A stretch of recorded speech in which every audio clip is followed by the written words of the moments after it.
I give the call to the member for Deakin.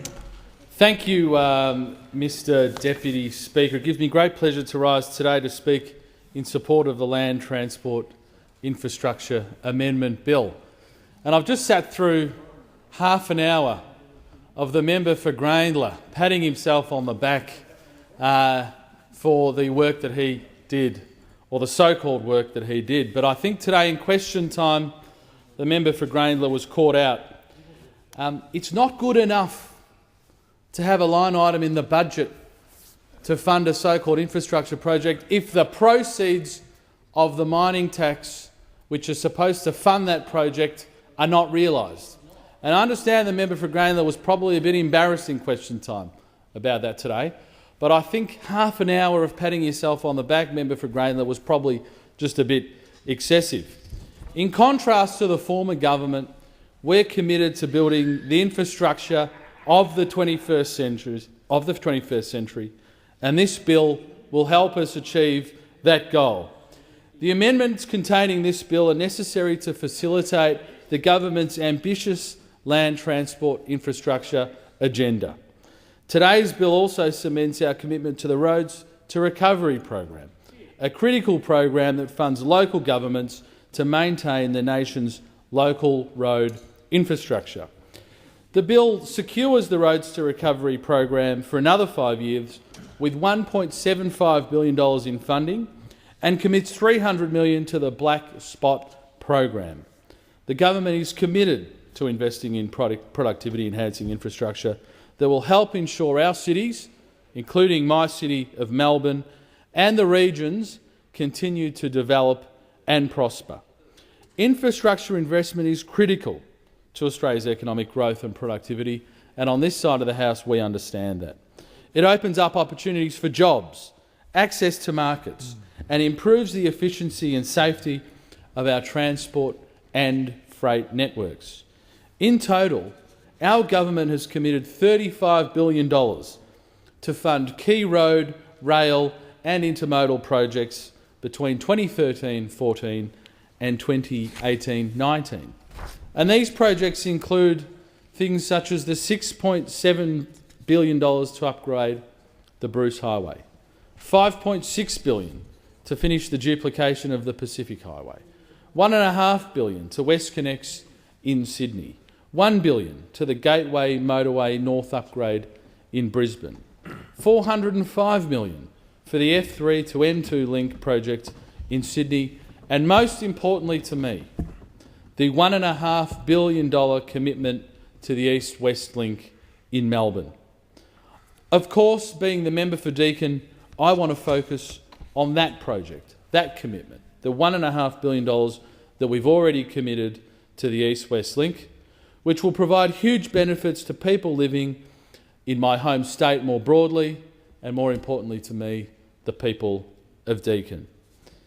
The East-West Link project involves an 18-kilometre link between the Eastern Freeway and the Western Ring Road, including an 8-kilometre section linking the Eastern Freeway to the Tullamarine Freeway, with a connection to the Port of Melbourne. The Coalition's pre-election commitment of $1.5 billion to the East-West Link will ensure that construction of the East-West Link will be able to commence this year. Not on the never-never, like we saw from the former government and have seen from former state Labor governments.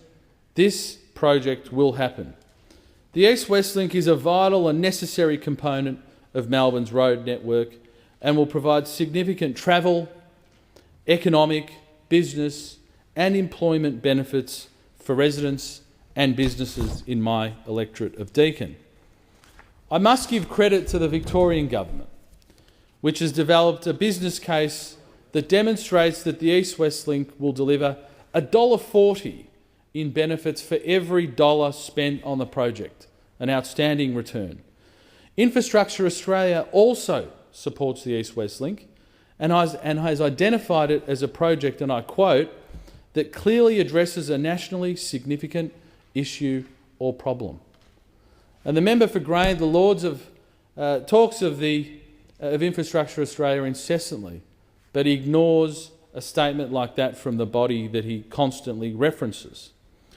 During the election campaign, I will say that I was bombarded with countless Deakin residents who shared their frustrations with me that traffic congestion was an ever-increasing problem in their lives.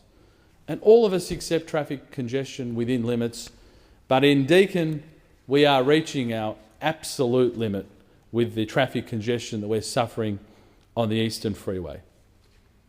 And they told me that time and again that the worsening situation on the Eastern Freeway basically just means they spend more time commuting to and from work or going about their day and spending less time with their families. And in this place, one of the reasons I'm so proud of our $1.5 billion commitment is for many mothers and fathers who work in the city and commute or work on the other side of the city and commute to work or are effectively forced to commute to work via car, that extra time they spend on the Eastern Freeway is the difference between perhaps giving your children a bath at the end of the day and giving them a kiss before they go to sleep, or getting home after they've already gone to bed. This is a real life issue. It's not just an ideological or other kind of problem we're addressing. It actually, the rubber hits the road for everyday mums and dads in the most personal way, in the way that they interact with their families. One of my other constituents, a bit of a character, put it pretty succinctly, and she was driving past my campaign office and she still had the Jeff Kennedy era slogan on her car, which she hadn't re-registered, which still said Victoria on the move. And they were the good old days, I must say, when Victoria was on the move. But unfortunately, she highlighted the fact that her car wasn't often on the move. Her car was not often on the move when she was on the Eastern Freeway. Rather, it was at a standstill. So the irony wasn't lost on her, and it wasn't lost on me when she mentioned it. So I listened to these people, and that's why I fought so hard to support the East-West Link with our $1.5 billion commitment. Luckily, with our infrastructure Prime Minister, I didn't have to fight very hard. His support of the East-West Link has been outstanding. And when construction commences later this year, all Victorians, and particularly residents of the Deakin electorate, will thank the PM and this government for their dedication and commitment to Victorians generally and Deakin residents more particularly. By contrast, we have to note the Labor Party's breathtaking hypocrisy in opposing the East-West Link. Because the East-West Link was first highlighted as a crucial infrastructure project by the former state Labor government in 2008 with their Eddington Review. And the Eddington Review provided an explicit recommendation to build the East-West Link. Indeed, it's worth noting that what Sir Rod Eddington said in his introduction to the port with respect to the East-West Road Link, and I quote, "The evidence is clear. Doing nothing is not an option. Melbourne needs better east-west transport connections to address core congestion problems within the transport network, to meet rapidly increasing travel demand, to support a growing population, and to keep pace with the changes taking place in the city's economic and urban structure." That is not a member of the Liberal Party's words. That is Sir Rod Eddington in his report commissioned by a state Labor government.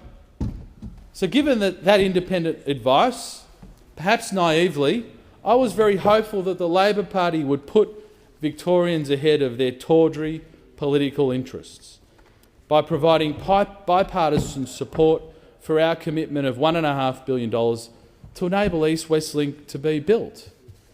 And I don't think that was too much to ask.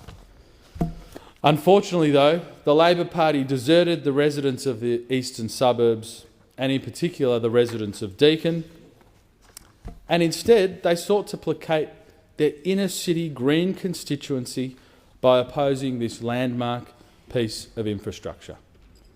So there you have it. It was a choice between the residents of Deakin and all of those living in the eastern suburbs, or their inner-city constituency that they're very frightened of losing to the Greens. And who won? The Greens constituency. In doing so, the Labor Party deprived the Deakin electorate. And the approach was shamefully adopted by the former Labor member for Deakin, who sold out his electorate to please his party bosses. Well, the people of Deakin spoke, and I am now their representative, and I'm fighting every single day to make sure they get what they need. But even more shameful is that the Labor Party have now aligned themselves with the anti-development protesters who are now trying to slow the progress of the East-West Link project through costly attempted vandalism and disruption. So that highlights the difference again. We are standing with the residents of Deakin, the people who want to get home to see their children before they go to bed. And the Labor Party are standing with the rabble who are blocking traffic on the Eastern Freeway to make a tawdry political point.